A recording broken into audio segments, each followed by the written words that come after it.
Hello and अस्सलाम वालेकुम to everyone, welcome back to paradise academy. So प्यारे दोस्तों, एक कंबाइंड स्ट्रेटजी में लेके आया हूँ for F W patwari in V L W aspirants, जिसने इन तीन फॉर्म में से दो फॉर्म या तीनों के तीनों फॉर्म भरे हैं और तीनों के तीनों एग्ज़ाम में अपेयर होना है। उसके लिए ये स्ट्रेटजी रहेगी। इससे पहले अगर आप पहली बार मेरे चैनल पे आए हो तो चैनल को सब्सक्राइब करना एंड इस वीडियो को लाइक करना। उसके अलावा एक बात और मैं शेयर करना चाहूँगा, एफ डबल ए के लिए maths and statistics, we L W के लिए रीजनिंग एंड क्वांटिटेटिव एप्टीट्यूड में पढ़ा रहा हूँ अपने एप्लीकेशन में, तो आप वहाँ पे इनरोल हो सकते हो अगर आपको लगता है।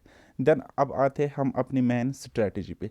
देखो गाइज, आपको पता है कि अभी लगभग के हिसाब से टेंटेटिव कैलेंडर को अगर हम सच मान के चले तो कम से कम अभी हमारे पास 2 मंथ्स बचे हैं फॉर फर्स्ट एग्ज़ाम, जो कि है हमारा एफ डबल ए का एग्ज़ाम, राइट। तो एफ डबल ए के एग्ज़ाम की बात करेंगे तो टेंटेटिव डेट क्या है, second week of March and onwards, right.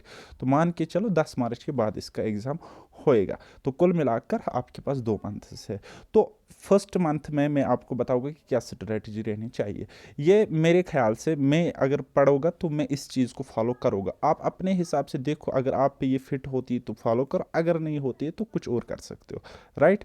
तो चलिए जी, पहले मंथ में क्या स्ट्रेटजी रहनी चाहिए। पहला मंथ आज से स्टार्ट होगा और अगले 30 दिनों तक। तो G K with special reference to जेंट के एंड करंट अफेयर्स हम पढ़ेंगे। किस किस का पढ़ेंगे, फाइनेंस का पढ़ेंगे, पटवारी का पढ़ेंगे, और जो वी एल डब्ल्यू का कॉमन है ना इसके साथ, वो भी तो कवर हो जाएगा। और वी एल डब्ल्यू में फिर रहेगा आपका थोड़ा जी के का पार्ट जो एक्स्ट्रा है, राइट, उसको अभी टच नहीं करना है। चलिए जी, देन उसके बाद मैथमेटिक्स की बात करेंगे तो स्पेशल फोकस रखना है फाइनेंस अकाउंट्स असिस्टेंट पर, पूरा का पूरा कंप्लीट करना है। अगर आपने अभी तक नहीं पढ़ा तो मुझसे भी पढ़ सकते हो, ठीक।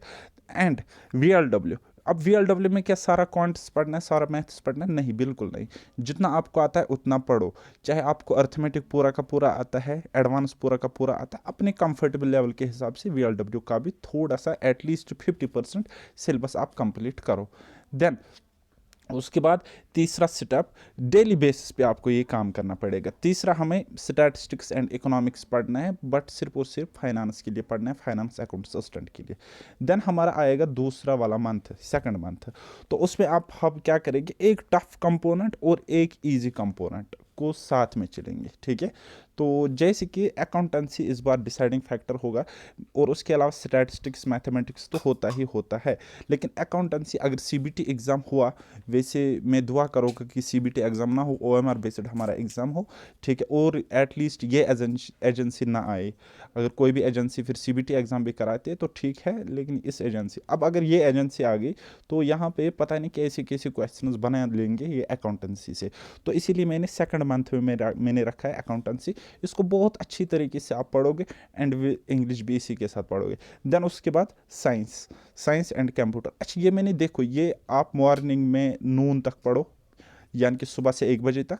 देन एक बजे के बाद आप ये कर लो, एंड शाम को या जब आपको लगे, रिवीजन एंड प्रैक्टिस। रिवीजन किस चीज़ का करना है, ये जो आपने पूरा का पूरा पढ़ा है, ठीक है, क्या पढ़ा है first month and second month. And practice क्या करना है, पूरी की पूरी प्रैक्टिस करनी है, ठीक है। अच्छा, अब आते आते आ गया सपोज आपका फाइनेंस अकाउंट्स असिस्टेंट एग्ज़ाम, और आपने वो एग्ज़ाम दे दिया, आप अपेयर हो गए, और इंशाल्लाह आप अच्छा करोगे और आपने अच्छा किया, ठीक। लेकिन बात यहाँ पे ख़त्म नहीं होती है। इनसिक्योरिटी है हमारी जे में, तो आपको आने वाले एग्जाम्स के लिए भी पढ़ना है ना। तो आने वाले एग्जाम्स अभी कौन से आपके, पटवारी एंड वी एल डब्ल्यू। तो अगर आप देखोगे फाइनेंस के बाद एटलीस्ट आपको पटवारी के लिए 20 डेज मिलेगी एंड वी एल डब्ल्यू के लिए लगभग 30 डेज का टाइम मिलेगा। लेकिन जैसे ही आपने फाइनेंस अकाउंट्स असिस्टेंट का सिलेबस कवर किया था ना, तो वी एल डब्ल्यू का उसी में हो जाएगा, सॉरी पटवारी का तो उसी में हो जाएगा। अब पटवारी में एक कंपोनेंट आपको एक्स्ट्रा देखने को मिलेगा, दैट इज रीजनिंग, ठीक है, दैट इज रीजनिंग। तो आपने क्या करना है उन 20 दिनों में या 30 दिनों में, रीजनिंग प्लस क्वांटिस सीखना है। अब क्वांटिस तो आपने यहाँ पर भी थोड़ा सा पढ़ा था ना, जब मैंने आपको बोला था यहाँ से, तो आपका बर्डन यहाँ पे अभी कम हुआ होगा, ठीक है। तो रीजनिंग एंड क्वांटिस आप पढ़ोगे, और जी के विद प्रॉपर रिवीजन। जी के में जो एक्स्ट्रा टॉपिक्स थे वी एल डब्ल्यू के एग्जाम में, वो पढ़ोगे with proper revision. Proper revision किसका करना है, जो आपने पहले पढ़ा था, ठीक। और उसके बाद बस आपके सिलेबस कंप्लीट हो गया पटवारी का और वीएलडब्ल्यू का भी। देन क्या करना है आपको, रिवीजन और प्रैक्टिस ज़्यादा से ज़्यादा करनी है। अच्छा, रिवीजन एंड प्रैक्टिस, रिवीजन आप जीके वाला पार्ट करोगे, कंप्यूटर वाला सेक्शन हुआ या इंग्लिश हुआ, और प्रैक्टिस आप करोगे इंग्लिश, क्वांट्स एंड रीजनिंग की, बहुत ज़्यादा प्रैक्टिस करोगे। यहाँ से ये आपको मतलब ये स्कोरिंग कंपोनेंट्स रहेंगे एग्जाम में, और ये डिसाइडिंग फैक्टर भी कहीं ना कहीं रहेगा। ठीक। गाइस, आप अपने कंफर्टेबल लेवल के हिसाब से टाइम टेबल सेट करो। ठीक है। जितना आपका टाइम टेबल इजी होगा, अच्छी तरीके से फॉलो होगा, कंफर्टेबल होगा, उतना आपके लिए आसानी होगी इस चीज़ को पढ़ने में, तैयारी करने में, या एग्ज़ाम क्वालिफाई करने में।